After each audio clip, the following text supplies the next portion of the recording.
네, 책입니다. BTS 세븐이란 책이고요. 구자영, 지음, 추영준, 특별기고 이렇게 되어 있습니다. BTS의 7인과 닮은 해외 팝스타 그 관해서 좀 쭉 써오겠습니다. 네, BTS 세븐 오늘은 그 톰 러쉬 그리고 레오나드 코엔과 V입니다. 그 BTS의 이야기를 요즘 지속적으로 하고 있는데요. 뭐 아련과 빌리 조엘, 뭐 짐 앤드릭스와 제이홉 등등 해서 지민과 프린스 뭐 이렇게 해서 BTS 멤버들과 그 조지 마이클과 슈가 등등 해서 해외 팝스타와 그 BTS 멤버들과의 연관성, 공통점 그리고 동서양 물론 이제 바다 건너 있지만은 뭔가 그래도 인간적으로 보편적인 가치를 갖고 있고 감성을 갖고 있는 것들을 제가 한번 글로 써봤습니다. 곧장 들어갈게요. 예. 톰 러쉬, 레오나드 코엔과 V. 예. 뭐 어저께인가 뉴스에 그 제니와 V가 뭐 제주도에서 뭐 둘이 있는 거 사진 찍혔다 뭐 그런 뉴스가 있는데 양쪽 회사는 뭐 묵묵부답이었다 뭐 그랬는데 글쎄요 모르겠습니다. 그 V의 이야기를 하겠습니다. 톰 러쉬 그리고 레오나드 코엔 그리고 V 1. 이번엔 V의 음악과 닮은 스타일의 해외 팝스타를 떠올려 본다.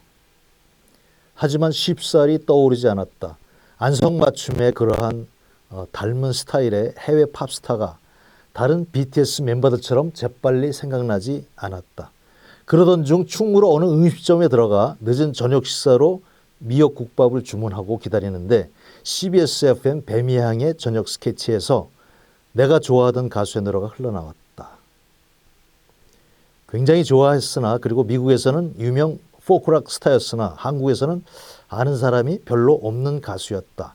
그런데 문제는 오랜만에 듣게 된 그것도 한국에서는 거의 나밖에 아는 사람이 없을 거야 생각할 정도로 묻혀있던 숨어있는 좋은 노래의 가수 이름이 생각나지 않았다.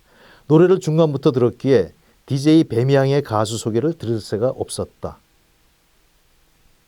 그러다 미역국밥이 나왔고 나는 한 조각 붉은 깍두기를 깨물면서 비로소 가수 이름을 기억해냈다. 바로 멜랑콜리한 목소리로 삶의 진실과 비의에 도전해온 싱어송라이터 톰 러쉬였다.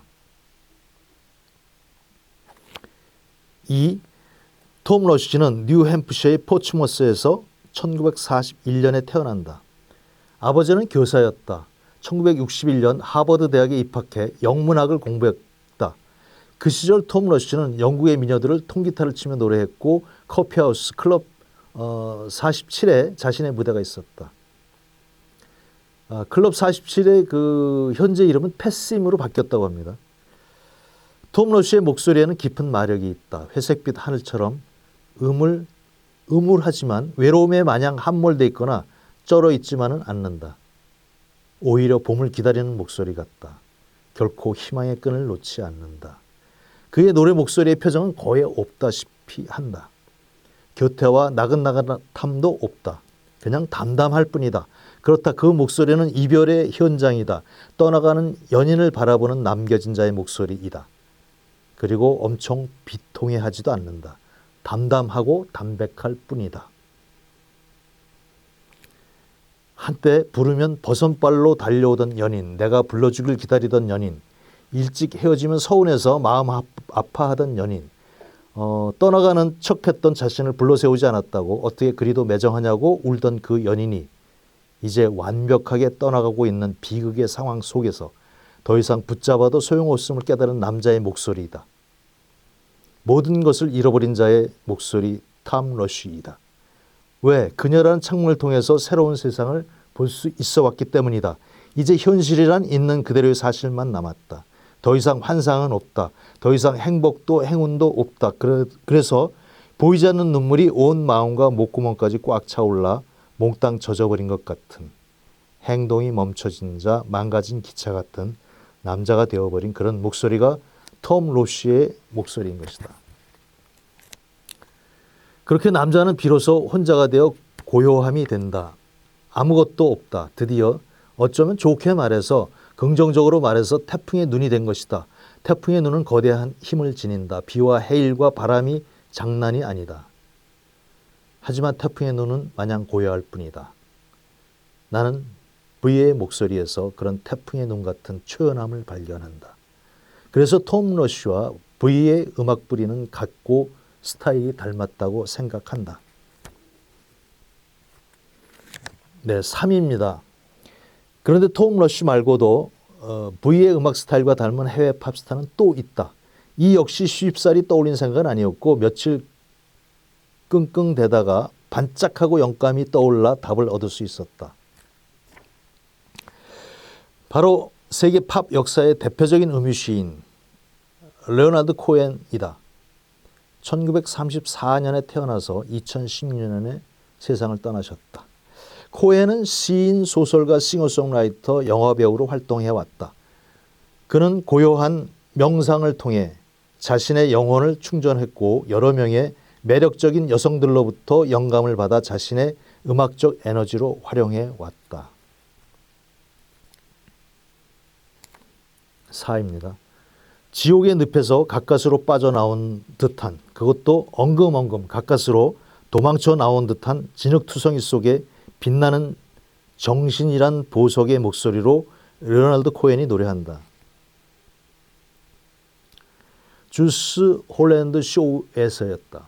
유튜브에 동영상이 남아있는 Dance Me to the End of Love이었고 한국에서는 이미숙의 내 하나의 사람은 각오를 작사 작곡한 백창우가 개사해서 김창원과 꾸러기 출신의 윤설하가 번안곡으로 노래한 벙어리 바이올린도 레오나드 코헨의 곡이다. 5입니다. 코헨, 그는 캐나다 퀘벡주 몬트리올의 맥길 대학에서 영문학을 전공했고 뉴욕에서 시집을 낸다. 하지만 알아주는 사람이 전혀 없었다. 크게 실망한 코헨은 그리스 히드라 섬으로 도피하듯 떠난다. 그곳 어느 마트 앞에서 외로운 여인을 만난다. 이혼녀 메리앤이었고 그녀는 코헨과 함께한다. 어느 날 그녀가 말한다. 코헨, 매일 그렇게 절망만 하지 말고 기타를 치세요. 라고 권유한다. 그 즈음 히드라 섬에는 전기가 들어왔고 전봇대가 세워졌고 야트막한 하늘에는 전깃줄이 드리워지고 있었다. 그 위에 새가 날아와 앉았다. 그 새를 보고 코헨은 첫 작곡을 한다. 그것이 바로 코헨의 데뷔 히트곡이 되는 Ball on the Wire였다. 그리고 메리앤을 위한 노래 솔롱 메리앤을 헌정한다. 그 가사 일부를 소개한다. 나의 작은 연인아, 창가로 오렴. 너의 손금을 읽어보고 싶구나. 난 항상 내가 집시 소년이었다고 생각해 왔어. 내가 너와 함께 집으로 들어가기 전까지는. 메리앤, 안녕히. 이제 그 모든 것들에 대해 다시금 웃고 울고 웃을 시간이 온 것 같아. 네, 이번엔 6입니다. 6. 기본적으로 코헨은 지옥 같은 고독과 축제 같은 사랑 사이를 오갔다. 유튜브 동영상 속에서 코헨은 Dance Me to the End of Love를 부를 때 두 명의 아름다운 여성 코러스 사이로 문득 끼어들어 노래한다. 다정하고 사력 있고 배려 깊은 음악 오빠와 음악 자매들 같다.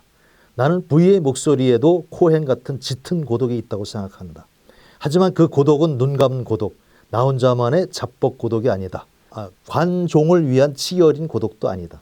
그 고독은 하나의 시선이다. 예리하고 예민한 그리고 예술적 시선인 것이다. 사람과 사람 사이에 섬이 있다. 그 섬에 가고 싶다는 시인 정현종의 시가 있다. V의 시선은 바로 그 섬을 본다. 그 섬은 만남일 수도 있고 콘서트 현장일 수도 있다.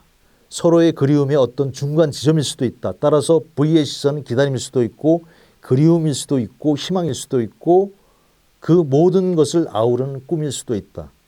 그리고 V의 고독은 상대방 사람에 대한 존중과 예의를 다하기 위함이다.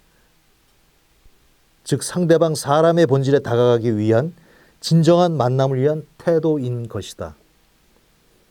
이는 위대한 공존을 위한 침착한 생존 방식이다. 그리고 이 스타일이 닮았다. 탐 러쉬, 레오나르도 코엔 그리고 BTS의 V가 말이다. 네, 이상입니다. 예. 그 좀 뭐 사적으로 칠까요? 오늘 여기 오면서 이 스튜디오, 예, 우주의 한 귀퉁이 또 태양계의 한 모퉁이, 이 위대한 CNN 스튜디오에서 이렇게 요즘 BTS 7에 있는 그 BTS의 7명 멤버들과 해외 팝스타를 비교하는 그런 글들을 읽어드리고 있습니다. 제가 뭐 5년 걸려서 쓴 책들이 이고요. 그 중에 이제 일부인데요.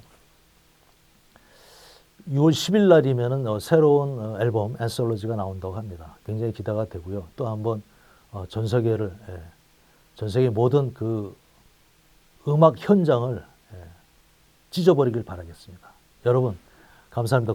건강하시고요. 오늘 지금 스튜디오 바깥에는 역시 위대한 김상균 PD님 그리고 저한테 영원히 이름을 안 알려주겠다고 작정을 하신 여자 PD님이 계시고 또 새로운 얼굴도 있고 아직 인사는 못 받았습니다. 근데 세 분과 함께 이 방송 만들었습니다. 그리고 물론 여러분들께서 지난번에 지민 방송이 굉장히 호응이 있어서 굉장히 고마웠어요. 예, 고마웠고 그 댓글들을 보면서 세상에 이렇게 아름답고 착한 사람들이 있구나. 그래서 우리가 평화롭게 살 수 있겠구나 그런 생각했습니다. 우크라이나의 평화를 위해서 또 다음 계속해서 읽어드리겠습니다. 여러분 고맙습니다.